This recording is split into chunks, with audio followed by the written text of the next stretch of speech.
A graça e a paz de Jesus, igreja. Que privilégio nós podermos estar aqui mais uma vez para ler a palavra de Deus e sermos edificados pela palavra de Deus. E a palavra de Deus é maravilhosa.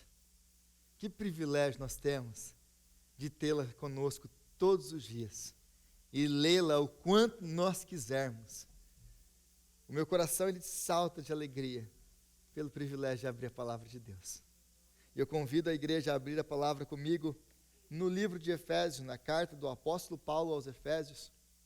E nós continuamos a nossa série no livro de Efésios, chegando à reta final, capítulo 6, o último capítulo da carta aos Efésios. Nós lemos do versículo 1 ao versículo 9. Efésios, capítulo 1, do versículo 1 ao versículo 9. Na próxima semana nós temos nossa última perícope, nossa última passagem do capítulo 6 de Efésios. Nós concluímos a nossa série no livro de Efésios, e a partir do livro de Efésios nós agora vamos para o Antigo Testamento. Eu geralmente, a minha área de especialização é o Novo Testamento, tenho a tendência muito maior de pregar no Novo Testamento. Então, eu percebi que eu quase não preguei aqui na igreja. Para você que está acompanhando a live, você está vendo lá que eu estou terminando o Antigo Testamento inteiro. Né? Amo o Antigo Testamento. Então, nós vamos voltar para o Antigo Testamento e nós vamos estudar alguns livros do Antigo Testamento. Mas eu creio que todos acharam Efésios capítulo 6, a partir do versículo 1. E antes de ler, eu convido a igreja mais uma vez a orar ao Senhor. Senhor, nós te bendizemos, ó Pai, com o coração gratos e cheios de alegria, porque a gente tem o privilégio agora de abrir a palavra do Senhor e estudar a palavra do Senhor. E Deus, é um privilégio maravilhoso, é a palavra do Senhor, o Santo de Israel, o Deus Todo-Poderoso. Oh Deus, que presente que é para nós a sua palavra. E agora clamamos a Ti, que o Senhor venha nos dar a mente iluminada, ouvidos abertos, olhos abertos, ó Deus. Um coração que possa entender a palavra do Senhor, e que a palavra do Senhor venha transformar as nossas vidas. Fala conosco agora, Senhor, livra-nos de toda distração, livra-nos, ó Deus, de tirar a nossa mente da sua palavra, que todo pensamento seja levado cativo a Cristo agora, em nome de Jesus, amém. Filhos, obedeçam aos seus pais no Senhor, pois isto é justo. Honra o teu pai e a tua mãe, esse é o primeiro mandamento com promessa, para que tudo te corra bem e tenhas longa vida sobre a terra. Pais, não irritem seus filhos, antes criem-nos, segundo a instrução e o conselho do Senhor. Escravos, obedeçam aos seus senhores terrenos com respeito e temor, com sinceridade de coração, como a Cristo. Obedeçam-lhes, não apenas para agradá-los quando eles observam, mas como escravos de Cristo, fazendo de coração a vontade de Deus. Sirvam aos seus senhores de boa vontade, como servindo ao Senhor e não a homens, porque vocês sabem que o Senhor recompensará cada um pelo bem que praticar, seja escravo, seja livre. Vocês, senhores, tratem os seus escravos da mesma forma, não os ameacem, uma vez que vocês sabem que o Senhor deles e de vocês está nos céus, e Ele não faz diferença entre as pessoas. Palavra de Deus. É interessante que nós caminhamos por todo o livro de Efésios, a carta aos Efésios, e nós chegamos agora nessa última sessão do que é o que costumeiramente é chamado pelos teólogos de o código familiar, o código ético da casa, o código doméstico.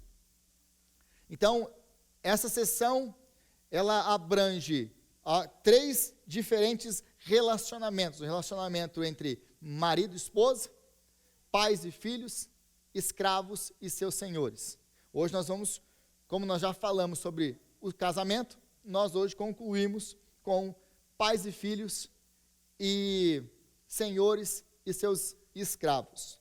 Mas Paulo, então, ele já falou sobre algumas coisas na carta que são muito importantes para nós. Se você lembrar do capítulo 4, quando nós expusemos o capítulo 4, você vai lembrar que ele nos chamou a andar dignamente, de forma digna do nosso chamado, de forma digna do Senhor que nós servimos. E ele continuou nos instruindo a abandonar a nossa velha natureza e nos revestir do novo homem. E aí ele concluiu dizendo que nós devemos viver em amor. E aí ele começa agora, nessa sessão, depois de falar, de vivam dignamente do chamado de vocês, vivam em amor, abandonem o velho homem, vivam como filhos da luz. Depois de nos ensinar teologicamente essas verdades, agora ele sai do teórico, ele sai da teologia e ele vai para a prática, porque assim é o apóstolo Paulo. Você sempre vê isso nas cartas paulinas. Ele ensina conceitos teológicos densos e depois ele sai daquilo ali e desce para o chão da casa. Porque a teologia que é abstrata, que é apenas na nossa cabeça, que é conhecimento teológico, teórico, que não transforma a nossa vida, não serve de nada. Ela não serve de nada. Então, depois de falar e glorificar a Deus nos capítulos 1 e 2 ali, e mostrar para nós como que nós éramos escravos do pecado, estávamos mortos em nossos delitos e pecados, ele nos ressuscitou, como que ele, de dois povos, ele fez um, quebrando a barreira de inimizade. Depois o que isso significa para nós teologicamente? Vocês devem andar na luz, como filhos da luz, devem andar em amor, e tudo aquilo que nós já vimos. Agora, depois de toda essa teologia, ele vai transformar tudo isso em prática de vida. Falando então dos relacionamentos familiares, porque é o primeiro lugar que nós vivemos a nossa teologia. Não adianta nada, mais uma vez, você saber tudo de teologia, mas quando chega na sua casa, você não vive a sua teologia. É disso que o apóstolo Paulo está falando aqui. Então ele está aplicando de forma muito clara como que é viver dignamente do Senhor, no nosso relacionamento com a nossa esposa, no nosso relacionamento com os nossos filhos, no nosso relacionamento com os nossos colegas de trabalho, com os nossos chefes, na nossa vida profissional. Então ele sai do abstrato e vai para o concreto. É isso que ele está fazendo aqui. Então o senhorio de Cristo no nosso lar não é uma coisa abstrata. Se você vem para a igreja domingo após domingo, e você escuta uma pregação, escuta um texto, a exposição de um texto bíblico, e isso vira apenas conceito teológico na sua vida e não prático, a advertência da Bíblia para nós é: não sejam apenas ouvintes da palavra, mas praticantes da palavra. Porque a Bíblia não foi nos dada para nos dar conhecimento teológico apenas. Ela nos foi dada para que esse conhecimento teológico se transforme em realidade na nossa vida e transforme a nossa vida, os nossos relacionamentos. Não adianta nada conhecer e não praticar. Então ele vai nos mostrar agora nesses códigos domésticos que a plenitude do Espírito Santo, ela não é uma experiência mística, vazia, teológica, abstrata. Ela é vivida nos nossos relacionamentos dia após dia.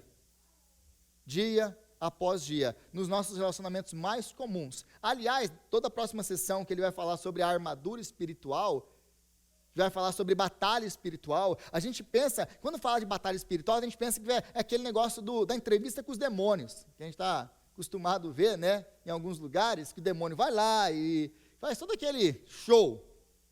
Mas o que ele está falando aqui, dentro do contexto que ele está falando, onde que as maiores batalhas espirituais são travadas? Dentro da casa, é dentro do lar. É no nosso relacionamento com o nosso esposo, com o nosso filho, com os nossos colegas de trabalho, com o nosso patrão. Esse é o contexto desse batalha espiritual. Batalha espiritual é muito diferente daquilo que nós fomos condicionados a ver como batalha espiritual.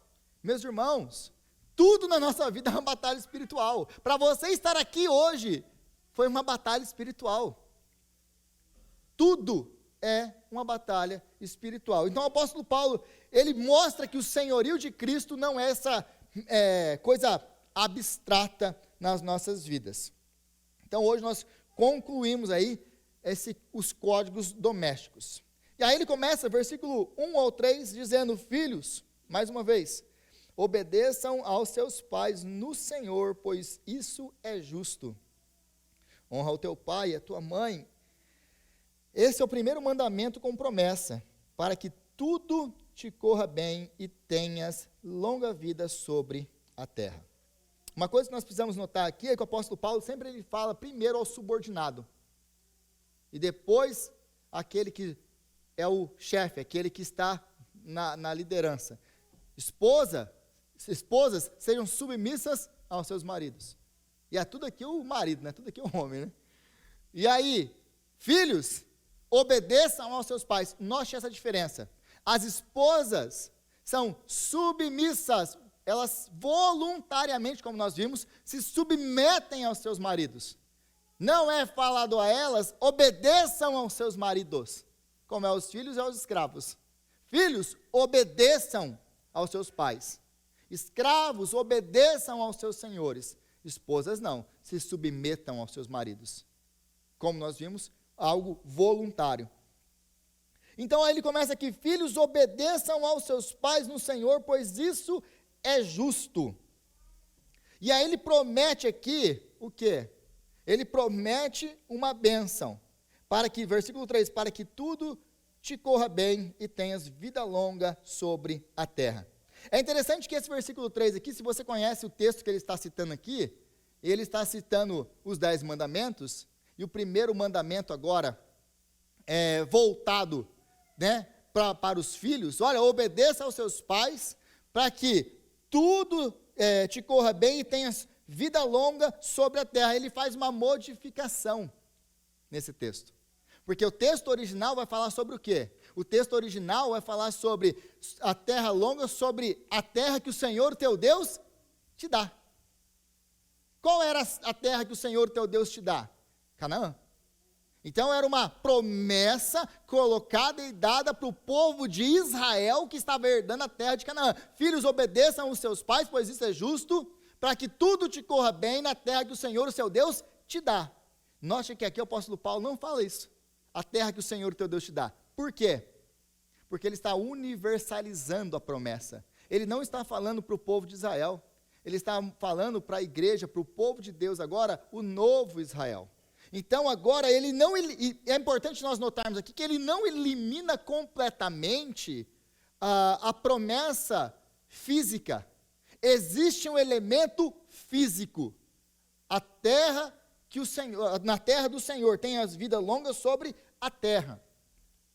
Então tem um elemento físico, mas isso aqui deve ser entendido como um provérbio, no sentido que nós entendemos o provérbio. Significa então que se o filho é obediente aos seus pais, ele vai viver até os 90 anos sem nunca ficar doente?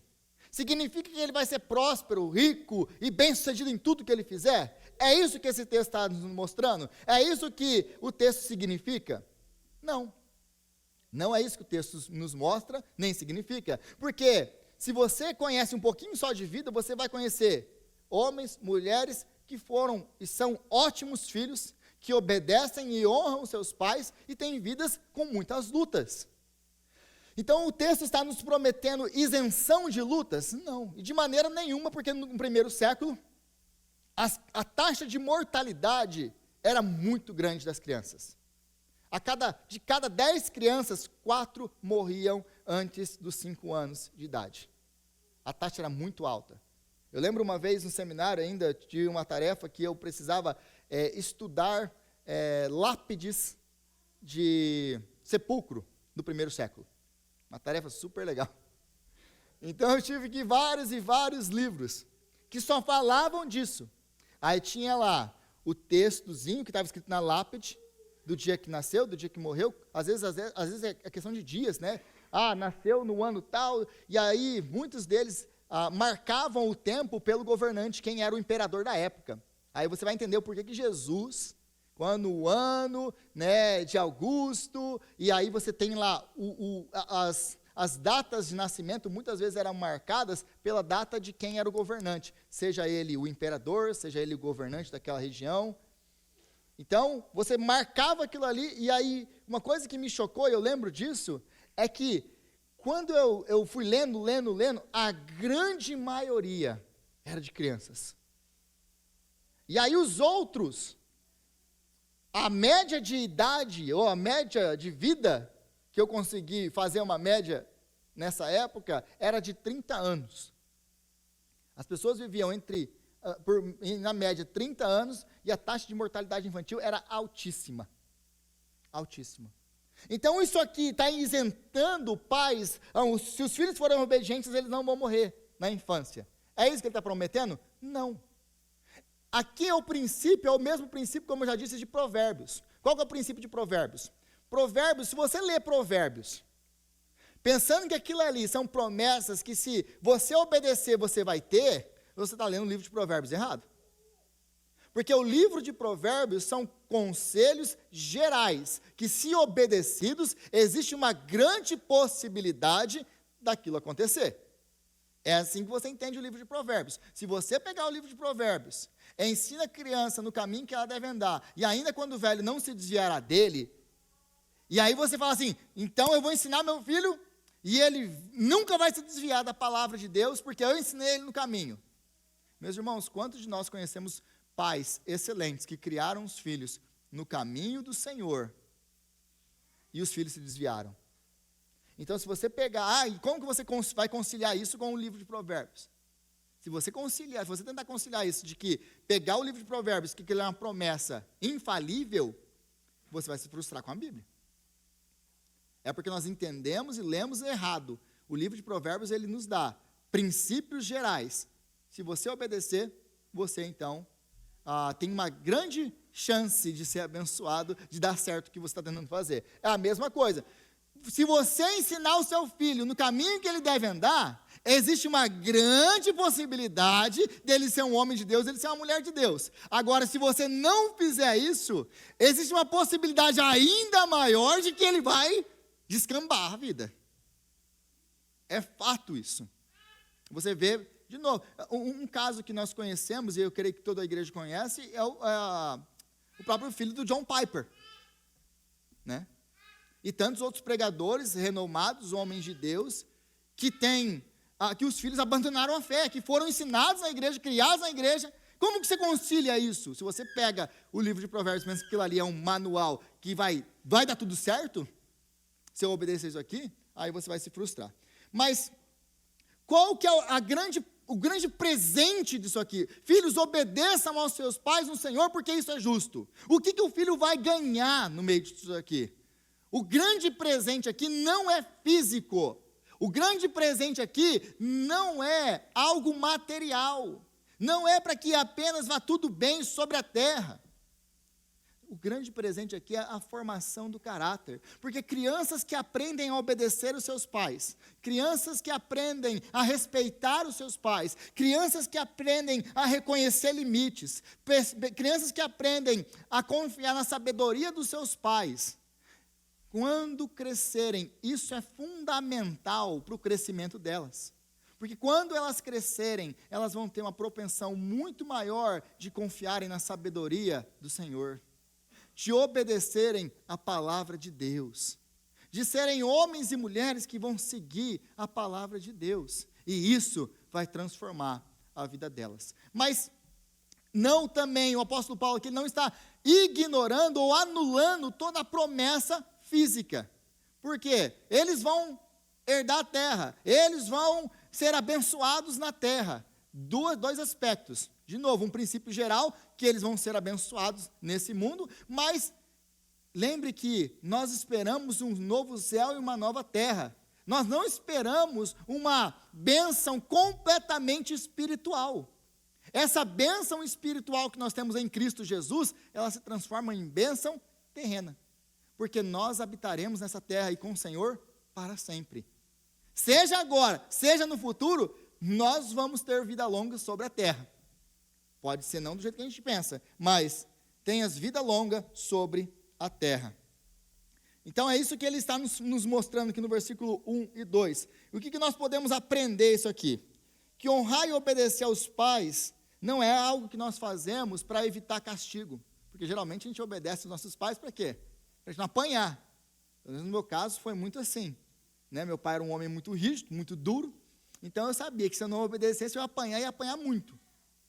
Tanto é que quando eu cheguei no exército, aquilo foi brincadeira para mim, porque perto do meu pai, o sargento do exército não era ninguém.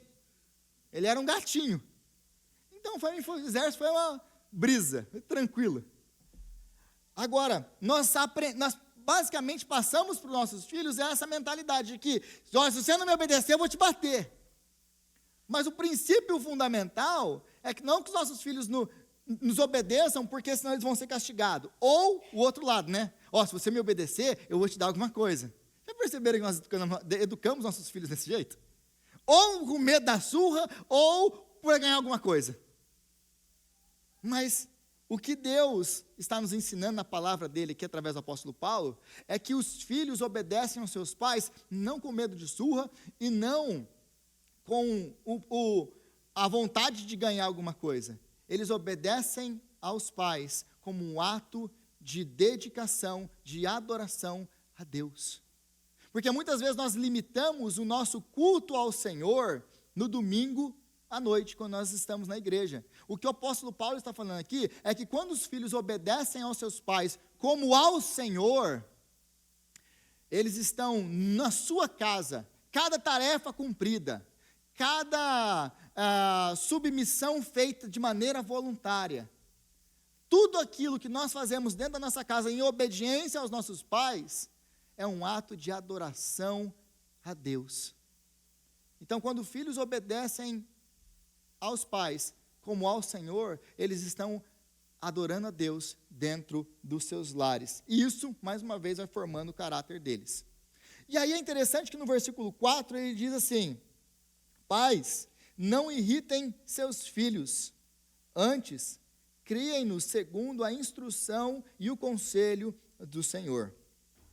Agora, para você entender essa afirmação do apóstolo Paulo aqui, ou esse comando do apóstolo Paulo aqui, você precisa entender o contexto do primeiro século, onde o pai, o pater familias, o soberano da casa, ele tinha o domínio absoluto sobre a vida de todas as pessoas dentro da sua casa, da sua esposa, dos seus filhos, dos seus escravos. Aí você vai entender por que o apóstolo Paulo está falando com os homens. Esses homens, eles tinham domínio absoluto na vida dos filhos, das esposas e dos escravos, ao ponto de eles tinham o direito de morte. Eles poderiam matar os membros da família.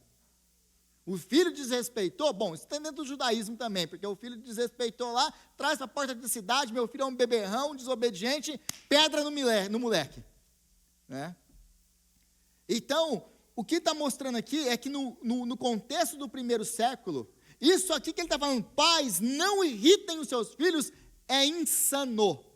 O que o apóstolo Paulo está falando. É completamente contra a cultura.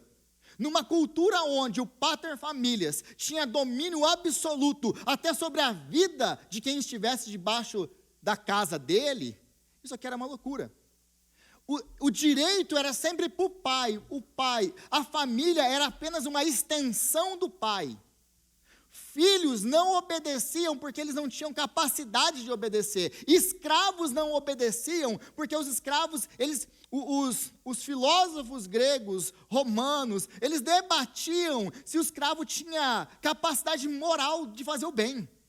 Porque na cabeça deles, os escravos só podiam fazer o mal. Eles eram pessoas incapazes até de compreender qualquer coisa. É chocante o que o apóstolo Paulo está fazendo aqui. É contracultural o que ele está fazendo aqui. Ele está dando voz aos filhos. Ele está dando voz aos escravos. Ele está dando voz às esposas.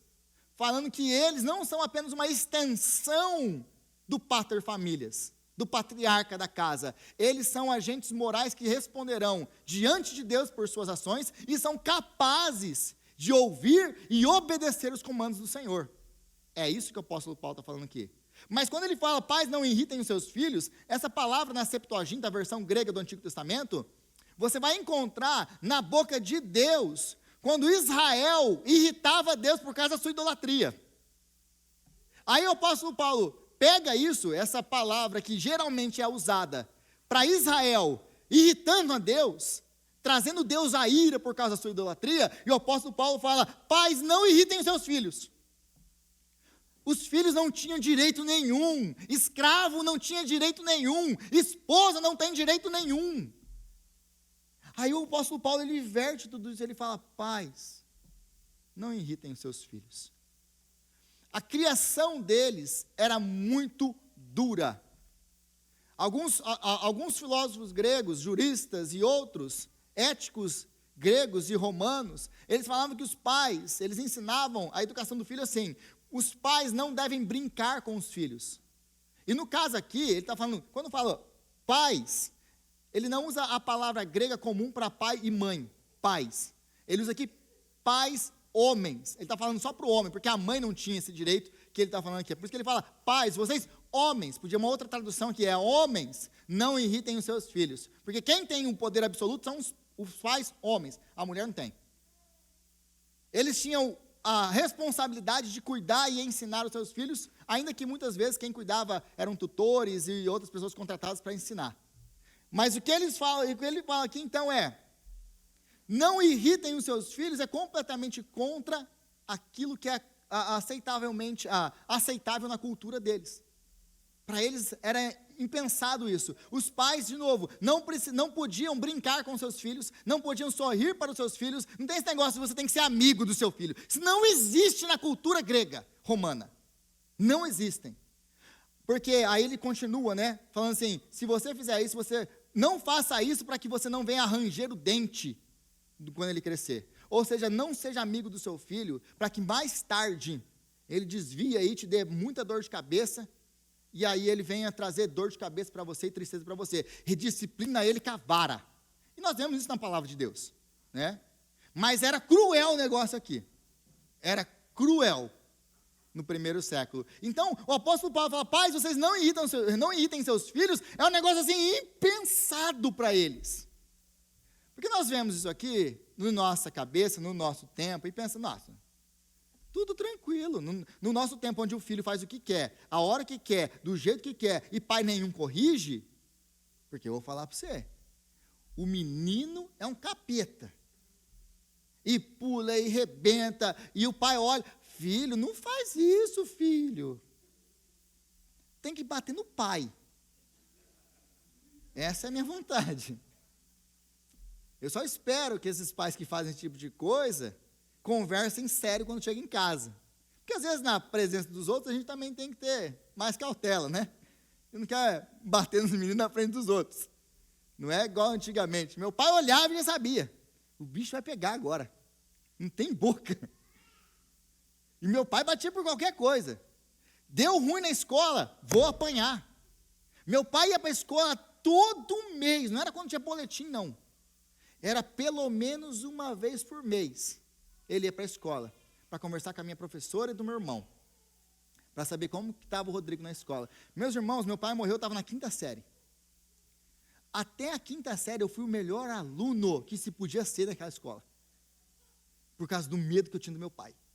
O meu irmão, ele não está assistindo, mas um dia, se ele assistir isso aqui, meu irmão tinha uma surra garantida todo mês. Porque ele apanhava, não aprendia. Eu só de ver ele apanhando, já não queria. Está tudo bem, não quero.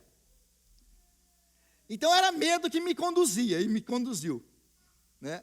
Tanto é que quando meu pai morreu, eu estava na 5ª série, eu quase reprovei a 5ª série. Descambei para o outro lado. Né? Mas, o que o apóstolo Paulo está falando aqui para eles, olha, vocês não irritem os seus filhos, ou seja, tratem eles, tem que ter um balanço aqui. Não provoquem os seus filhos a ira. Porque se você provocar os seus filhos a ira, você está sendo contraproducente. Você está fazendo o oposto, que é criar o seu filho na admoestação do Senhor. E em vez de trazer o seu filho para mais perto de Deus, você vai afastá-lo de Deus. Você está trabalhando contra o seu trabalho de criar os seus filhos de maneira que glorifica a Deus. Então, o que o apóstolo Paulo está nos ensinando aqui sobre criação de filhos é que existe um balanço entre a severidade excessiva e a negligência permissiva, porque é esses dois opostos, não é? Tem uns pais que são tão rígidos, mas tão rígidos, que o menino, ele tem medo de tudo e de todos, de tanto que ele apanha. Mas muitas vezes nós temos que tomar muito cuidado, pais, tomar muito cuidado com isso, para que a disciplina com os nossos filhos não se torne a válvula de escape que você tem. Aí você está injuriado com o seu patrão, com o seu colega de trabalho, com a vida que não está dando certo, e aí você, em vez de corrigir o seu filho, você descarrega nele a sua ira. Isso não é bíblico e isso não é correto. É a severidade excessiva. Por um outro lado, aí nós temos aquele pai, aquela mãe, meu filho, não faz isso, já te falei para não pular de cima do sofá, na cama, e quando está na casa dos outros. Ah, já te falei, meu filho, para não subir aí na igreja e fazer um rebenta aí na igreja. E aí, mas deixa o menino fazer o que quer. Aí tem os dois opostos. O pai que bate, que arrebenta o menino, e tem o pai que não faz nada. O que a Bíblia está nos chamando? Ele está falando assim, o apóstolo Paulo está falando assim, tanto um quanto o outro está errado. Nós temos que ser pais que educam com firmeza e com rigidez, mas com amor e mansidão ao mesmo tempo. Nós não fazemos isso com ira, nós não fazemos isso para poder corrigir os nossos filhos descarregando a nossa ira nele. Não. O nosso desejo é que o nosso filho cresça. Nós estamos corrigindo para que ele venha aprender a temer o Senhor, para que ele venha entender que a sabedoria que nós temos é maior do que a dele, para que ele confie em nós, para que ele cresça no conhecimento do Senhor e ande de maneira que agrade a Deus, para que ele entenda que aquilo que nós estamos ensinando para ele é o melhor para ele, porque é isso que o Senhor nos ensina. Mais uma vez, criando o caráter nos nossos filhos. Porque também tem isso, né? Se você rebenta com seu filho, você vai produzir de novo a amargura nele e vai afastá-lo de Deus. Se você é negligente com o seu filho, porque tem muito disso nessa época agora, que já estou cansado de escutar isso também. Ah, não, nós temos que dar uma autonomia para os nossos filhos. Nós temos que deixar a criança ser a criança. Aí, nesse papinho, eu vou negligenciando o meu trabalho de pai, porque eu quero ser amigo do meu filho. Ah, você não tem que corrigir o seu filho, você tem que falar palavras de afirmação. Sério. Meus irmãos, olha quantas palavras de afirmação nós temos na palavra de Deus. Se você vem aqui domingo após domingo, você já está acostumado com elas. Tantas promessas de afirmação, que a gente sai até torto daqui. Porque a palavra de Deus, ela é bate, não bate pouco, não. Você quer ver um lugar legal para você apanhar de verdade? Vai para os profetas. Rapaz, ali já dá para apanhar com gosto. Deus nos disciplina. E Ele nos ordena a disciplinar os nossos filhos. E quando necessário, usa a vara. Rodrigo, você não pode falar um negócio desse, nós estamos nessa época que não pode mais bater. Você vai preso.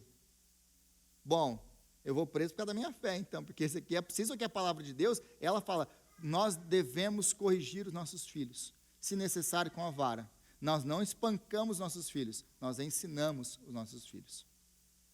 Eu apanhei bastante, né? Estou vivo. Nunca fez mal para mim. Aí ele pula agora, do código doméstico do pai para o filho, agora do escravo para o seu senhor. E aí, versículo 5, então, escravos obedeçam aos seus senhores terrenos. Isso aqui é muito importantinho. A gente passa pela Bíblia às vezes muito rápido, mas note aqui, escravos obedeçam aos seus filhos, aos seus senhores terrenos, com respeito e temor, com sinceridade de coração, como a Cristo. Então, mais uma vez, a escravidão no primeiro século era completamente diferente do que nós imaginamos e aprendemos sobre escravidão.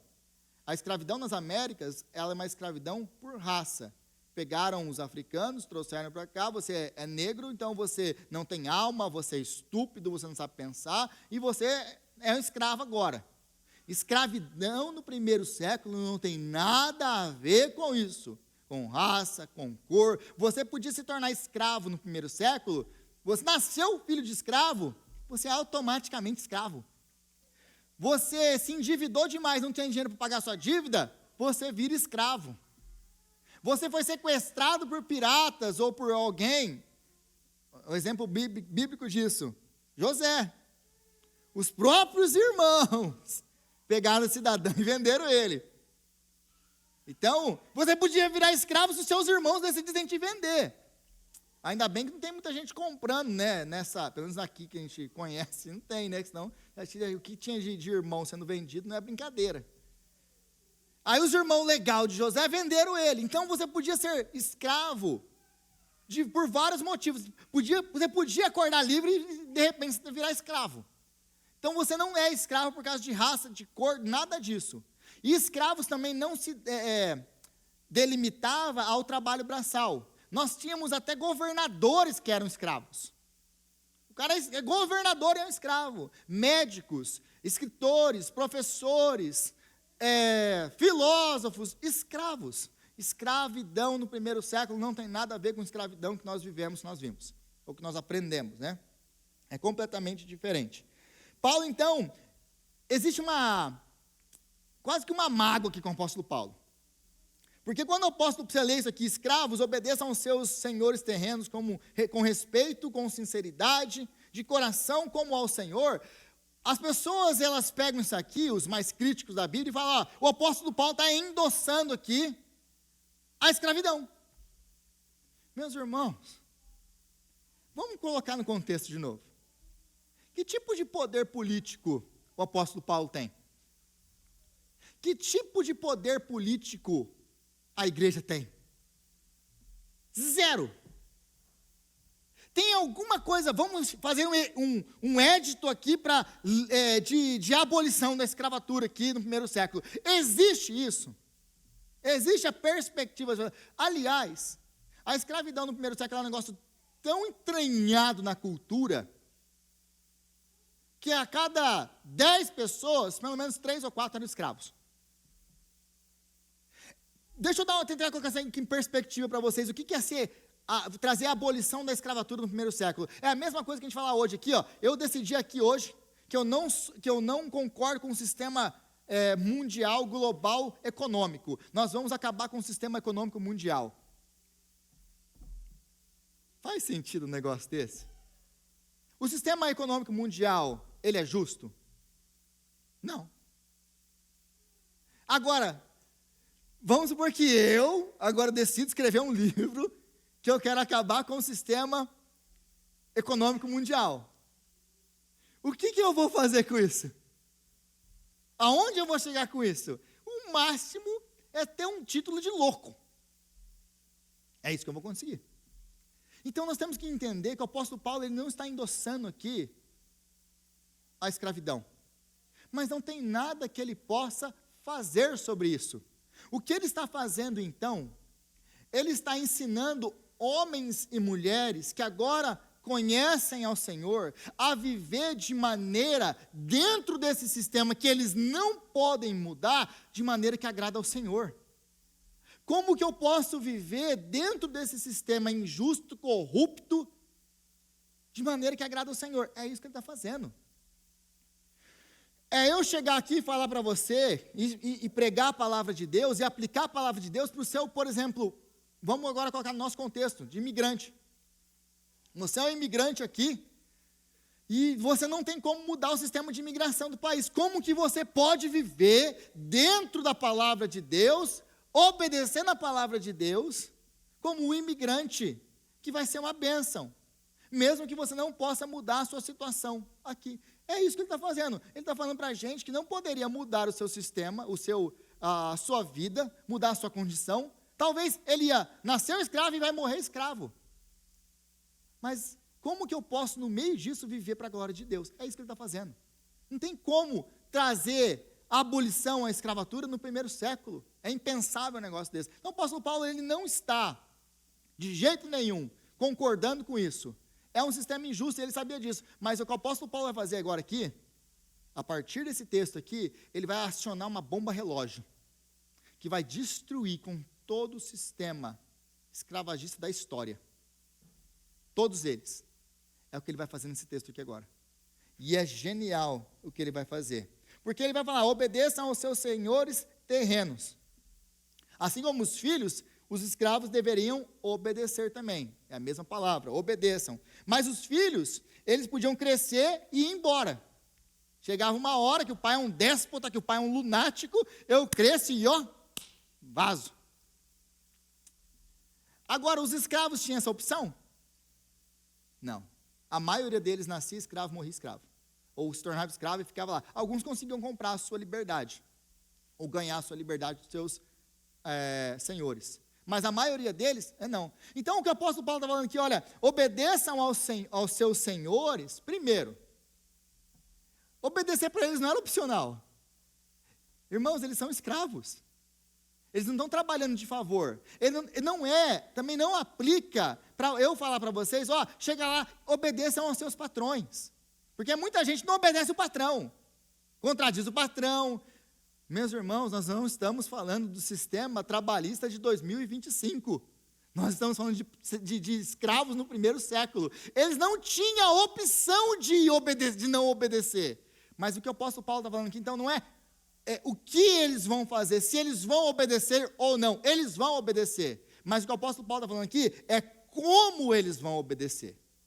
Porque ele não manda apenas eles obedecerem. Existe uma qualificação de como obedecer aqui o Senhor. E aí ele fala, os senhores terrenos. E por que essa expressãozinha aqui é importante? Porque ele coloca os senhores na qualidade de senhores como eles são, terrenos. E isso é muito importante, por quê? Porque ele coloca esses senhores na esfera do temporário. Ele coloca esses senhores na esfera do passageiro. Aquilo que pertence a esse século. E o que isso aqui muda para esses escravos? Muda tudo, porque agora o escravo cristão, ele sabe que ele tem um senhor humano que governa sobre uma porção limitada da sua vida, a sua existência material, da sua existência temporal. Ele consegue controlar o seu corpo. Ele é dono da sua casca, mas ele não governa a sua alma, ele não governa a sua identidade, ele não governa a sua eternidade. O que o apóstolo Paulo está falando aqui é que existem senhores terrenos, mesmo que existam senhores terrenos, existe um senhor no céu. E eles não são escravos desses senhores terrenos, eles são escravos desse Senhor que está nos céus. O que ele está fazendo aqui, então, não é mudar, libertar ninguém fisicamente. Essa visão, essa perspectiva que ele está trazendo para eles, não diminui a injustiça, não diminui o sofrimento, não muda a tarefa do dia a dia deles. Nada disso é transformado, mas dá para eles uma dignidade que nenhum senhor humano podia tirar deles. Por mais que eles fossem escravos, agora porque eles estão em Cristo Jesus, eles têm uma dignidade, eles têm um valor, eles têm uma família, eles têm uma eternidade que Senhor no mundo pode tirar deles. Eles podiam dominar sobre essa casca aqui, sobre esse corpo aqui, mas a minha identidade não vem de quem eu sirvo.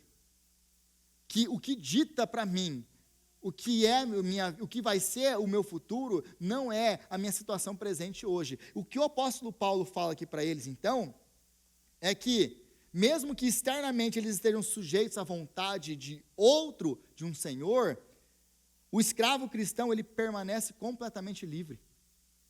Ele permanece completamente livre porque ele não faz o que ele faz, ele não serve, ele não obedece aquele senhor por causa do medo ou por causa de qualquer outra coisa. Ele obedece como ao Senhor. Ele obedece como um ato de adoração a Jesus. E nesse caso, a tarefa não mudou. A situação física não mudou, mas tudo mudou. Agora, ele é realmente livre. Agora ele é mais livre do que o imperador do Império Romano. Agora ele é mais livre do que qualquer senhor, porque ninguém mais prende ele, porque ele está preso com correntes, mas a sua alma está livre. E isso ninguém tira dele. Essa é a nova realidade que ele está dando para esses caras que nunca vão sair daquela situação. De entender, eu sou livre em Cristo. Você consegue imaginar o que eles estão ouvindo aqui? Esses homens, tinha um termo que eles eram chamados, filhos de ninguém. Eles não têm pai, não têm mãe, não têm direito, não têm herança, não têm nada, não têm família, não têm nome, eram sem nomes. Esses eram os escravos do primeiro século. E aí o apóstolo Paulo chega para eles, não, vocês têm nome, vocês têm valor, vocês têm uma herança que é incorruptível nos céus, vocês são mais abençoados, porque vocês são abençoados com todas as sortes de bênção nas regiões celestiais em Cristo Jesus. Meus irmãos, você tem noção do poder que isso tinha para esses escravos? Para viver essa vida miserável. Alguns escritores do primeiro século falavam que o escravo, e dependendo da situação do escravo, dependendo do trabalho do escravo, era a morte viva. Ele estava morto, mas ele estava vivo. Ele não tinha nada, valor nenhum, prazer nenhum. Ele era um bicho andando como um humano. Era isso que eles eram. Esses eram os escravos do primeiro século. Aí o apóstolo Paulo, ele chega com isso. Obedeçam ao Senhor, mas não obedeçam com medo do chicote. Não obedeçam com medo de o que eles vão fazer com você. Porque se eles não obedecessem, os seus senhores podiam vender eles. E muitos deles tinham famílias ali. Dentro, casava, tinha filho, porque para os seus senhores era bom isso. É igual você cria cachorro de raça, aí você tem um monte de filhotes daquele cachorro para vender os cachorros. É a mesma coisa, é mercadoria. Alguns filósofos gregos falavam que o escravo era uma ferramenta viva. É uma ferramenta, não tem alma. Então era isso a vida deles. E aí, com medo de ser separado da sua esposa, separado dos seus filhos, que não eram filhos dele, é claro, eles obedeciam. Aqueles que não tinham nada disso, apanhavam.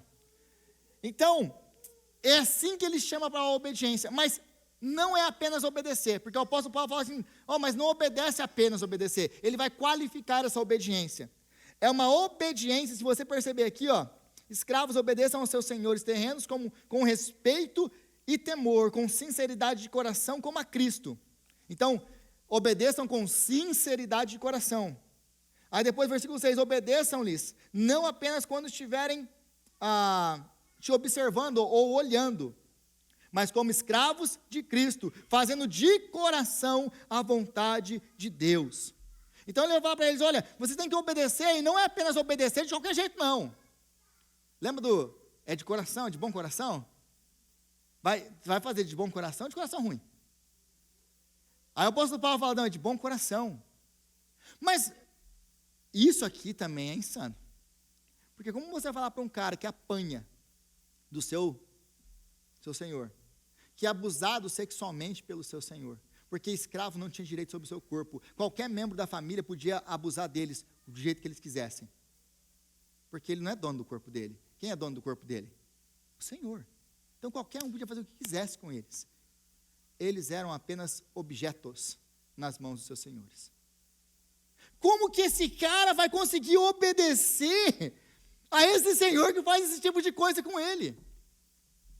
É só se ele estiver em Cristo Jesus. E aí ele vai ser transformado.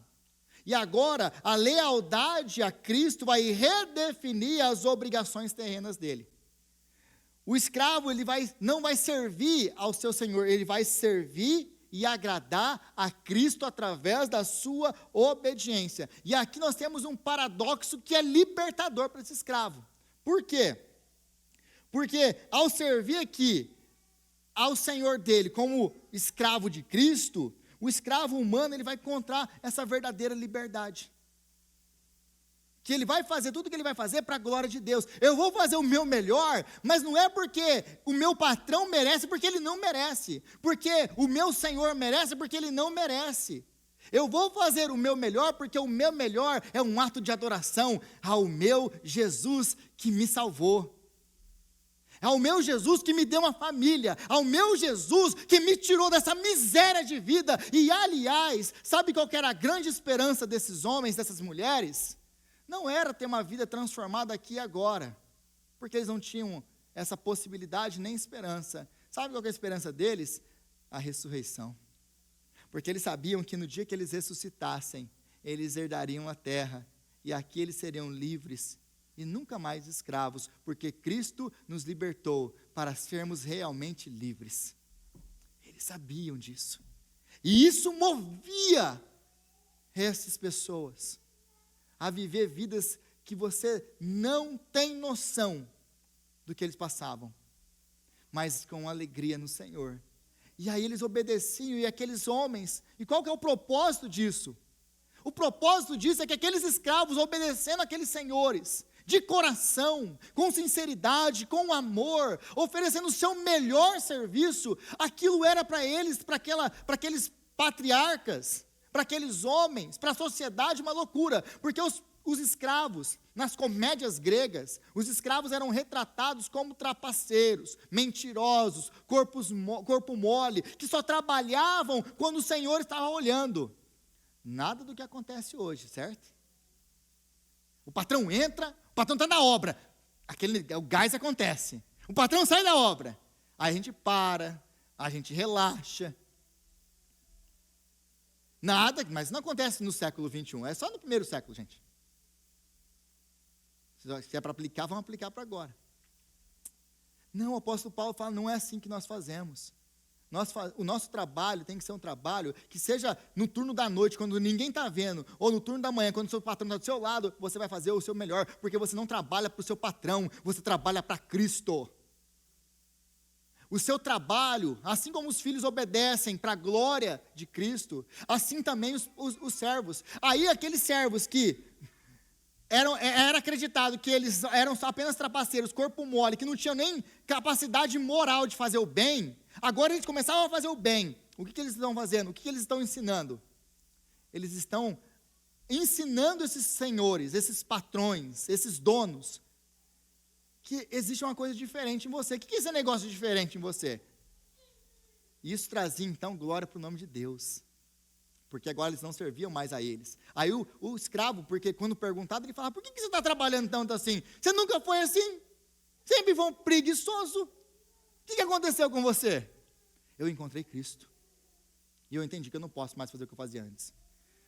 Isso servia de testemunho. E muitas dessas vezes, os patrões eram convertidos pelo testemunho dos seus escravos. E aí, isso também criava um problemaço na igreja. Porque agora, lembre-se que o apóstolo Paulo está escrevendo para uma igreja, como nós aqui, patrões, empregados. Mas a diferença de patrões e empregados é que agora, olha a bomba relógio. Aí você, o patrão e empregado, chega aqui, e amanhã ele tem que trabalhar. Como que eu vou chicotear alguém que eu tomei ceia na noite passada? Como que eu vou chicotear alguém que tem mais dons espirituais que eu e que, aliás, estava pregando ontem à noite? Agora de manhã não tem como eu bater nele. Está vendo como o apóstolo Paulo ele vai corroendo todo o sistema de dentro para fora? Porque se eles vão obedecer da maneira que o apóstolo Paulo está falando aqui, se os patrões vão obedecer como ele está ordenando aqui, e se os empregados vão obedecer ao apóstolo Paulo aqui, obedecendo aos seus senhores, ele não está indo contra nada do que a sociedade tinha como padrão, ele não está indo contra nada daquilo, ao mesmo tempo, ele não está mantendo aquele escravo naquela mesma situação. Você consegue entender o poder disso? É só quando a gente entende do que ele está falando aqui, então. Agora, aplicando para as nossas vidas, Como que você tem trabalhado? Você tem trabalhado para agradar a Deus ou para agradar homens? Você tem feito o seu melhor como ao Senhor, ou você tem feito apenas quando as pessoas estão olhando, ou o mínimo necessário para que seja aprovado? Porque é isso que ele está falando para nós aqui. A qualidade no nosso trabalho, ela não depende do caráter do nosso chefe, ela não depende do merecimento do nosso chefe, e de ninguém, aliás. O nosso trabalho, ele é feito para o Senhor. E se nós visualizarmos isso, se nós trabalharmos para a glória de Jesus, talvez, meu irmão, minha irmã, você vai continuar limpando casa. Você vai continuar pregando madeira. Você vai continuar fazendo o seu trabalho humilde que você faz. Mas se você entender que você faz, que esse trabalho humilde que você faz, é para a glória de Deus, é para glorificar o nome de Cristo, aí ele ganhou um sentido completamente diferente. Aí, essa tarefa que pode até parecer para você inútil e sem graça, ela ganha uma nova perspectiva para você viver o seu dia a dia. Isso aqui não é teologia abstrata. Isso aqui, o apóstolo Paulo não está filosofando, ele está deixando para o chão de fábrica, ele está indo para o chão da casa, para transformar a nossa vida hoje. A teologia tem que transformar a nossa vida hoje. Então, tudo o que nós fazemos, se nós fazemos para a glória de Deus, ganha propósito e dignidade eterna. Ganha, então, esse verdadeiro significado que o nosso trabalho tem que ter para a glória de Deus. E isso vai transformar a nossa vida, mesmo que não transforme a nossa circunstância. E aí ele fala no versículo 8 da nossa recompensa. Versículo 8. Porque vocês sabem que o Senhor recompensará cada um pelo bem que praticar, seja escravo, seja livre. E aqui é interessante porque nós podemos tirar uma lição muito preciosa e importante para nós. Porque muitas vezes nós trabalhamos, especialmente na igreja agora, pensando em igreja, muitas vezes nós trabalhamos dentro da igreja e nós não ganhamos nenhum obrigado das pessoas. Muitas vezes até mesmo eu, como pastor da igreja, falho em reconhecer o seu trabalho. E eu deixo de te agradecer você pelo seu trabalho.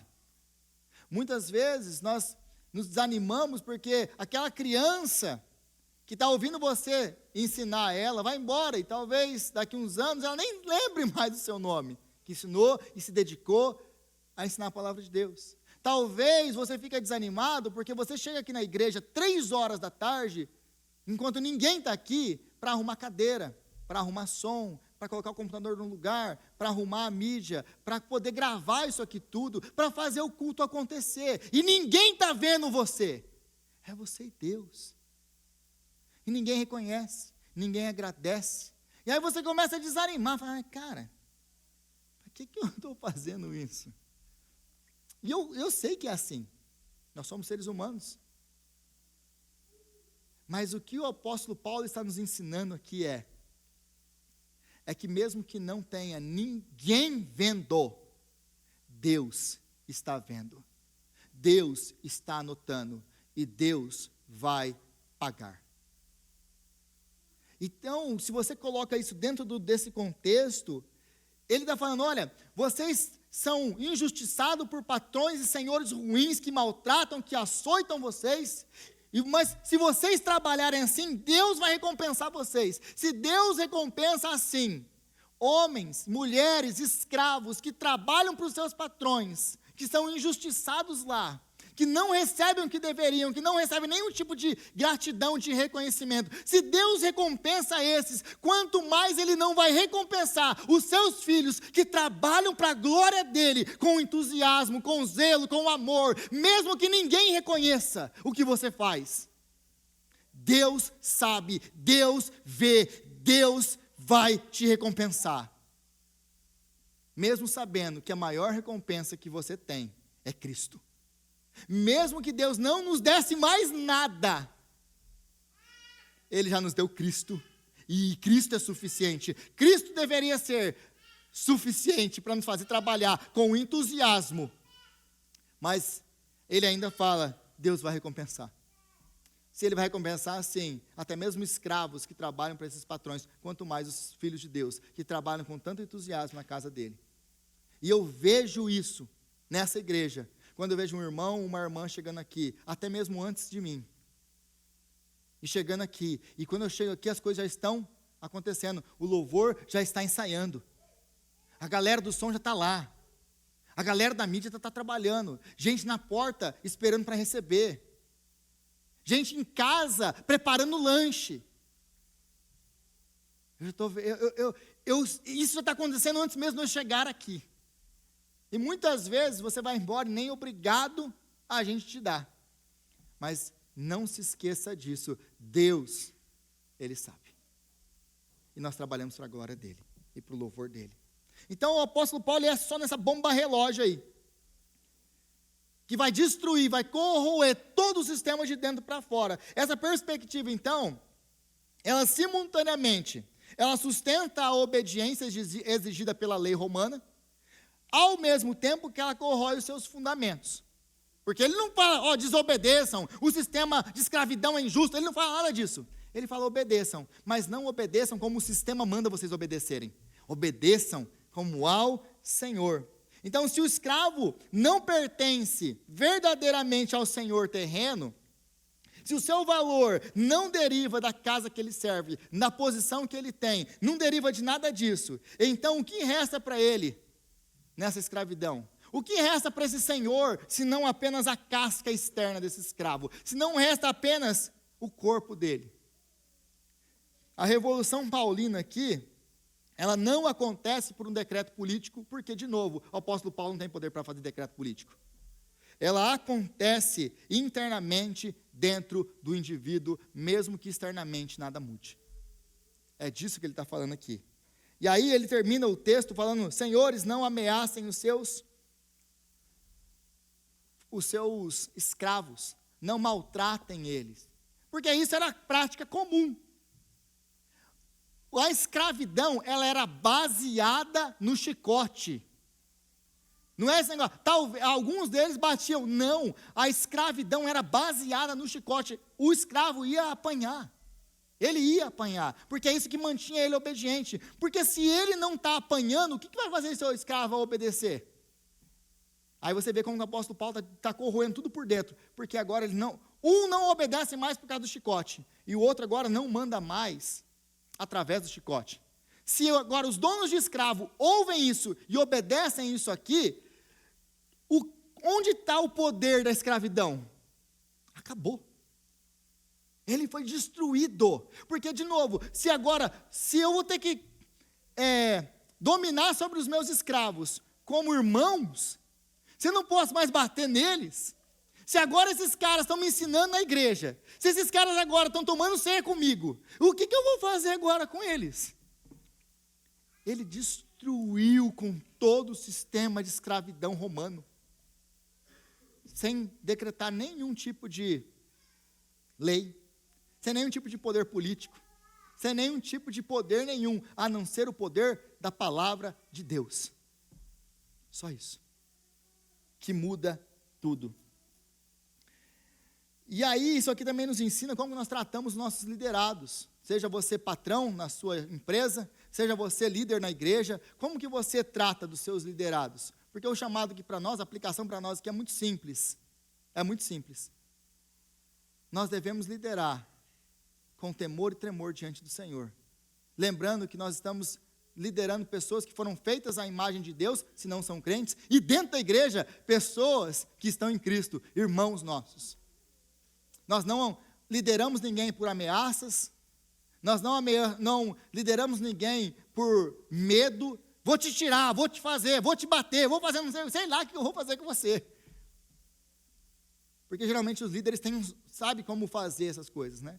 Não, nós lideramos pelo exemplo, nós lideramos de maneira como Jesus lidera, uma liderança servil, nós lideramos servindo as pessoas. Porque o maior líder da história, aquele que dividiu a história, ele não tinha poder nenhum político. Que tipo de poder político Jesus tinha? Que tipo de riqueza Jesus tinha? Jesus tinha algum dinheiro? que tipo de influência Jesus tinha no império, que ele podia mudar alguma coisa no sentido físico, de declaração. Ele é um rei. Poder que ele tem? Nenhum. Então ele não tinha nada disso que nós valorizamos. Ele não tinha escolaridade nenhuma, ele não tinha dinheiro nenhum, ele não tinha poder político nenhum. Ele não tinha nada do que nós pensamos que nós precisamos ter para poder liderar. Mas ele foi o maior líder da história da humanidade. Porque sem nenhum tipo de poder, ainda hoje, tem pessoas que se submetem a ele, vindo para a igreja no domingo à noite e escutar um pastor para falar sobre ele no domingo à noite.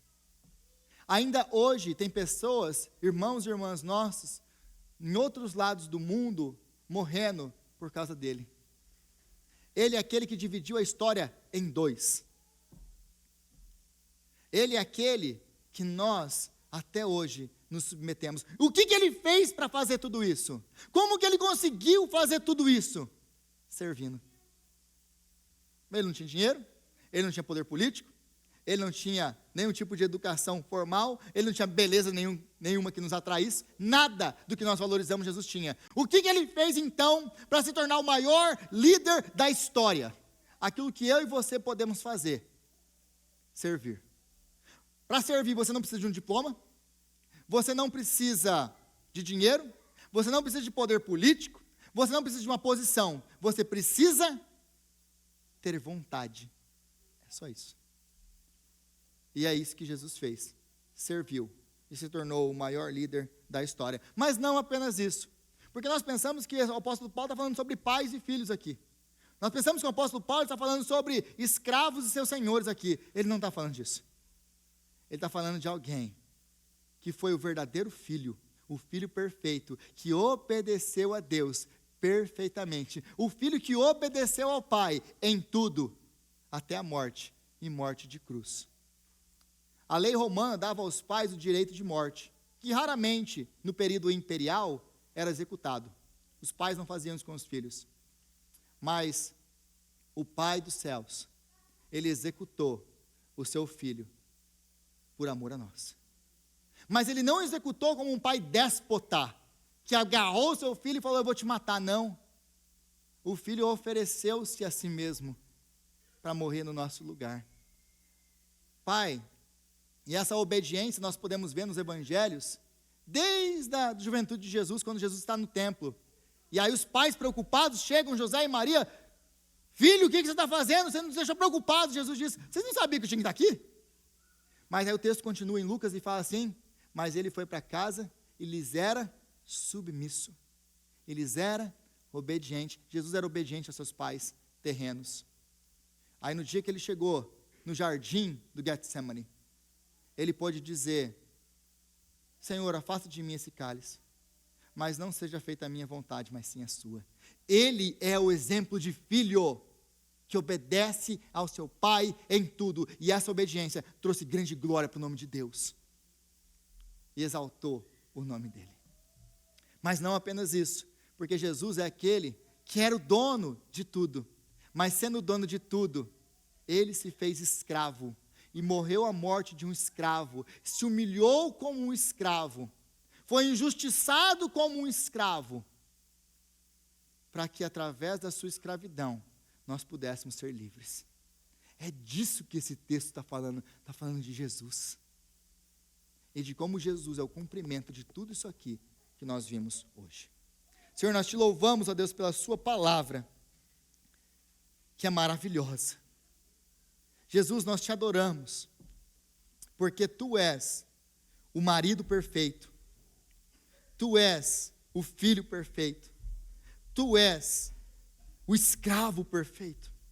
Em todas essas coisas, em todos esses exemplos, o Senhor Jesus nos ensinou a viver uma vida que agrada a Deus, que traz glória para o nome do nosso Deus e exalta o teu santo nome. Obrigado, Jesus. Mas nós te louvamos porque tu és não apenas o exemplo, mas tu és o nosso poder, porque através da sua morte, da sua ressurreição, da sua ascensão, o Espírito Santo nos foi dado, para que agora nós possamos ter o poder para viver o que a tua palavra ensina aqui. Obrigado, Senhor. Louvado seja o teu nome. Obrigado. Nós te adoramos. Nós te adoramos. E em teu nome nós oramos, Jesus.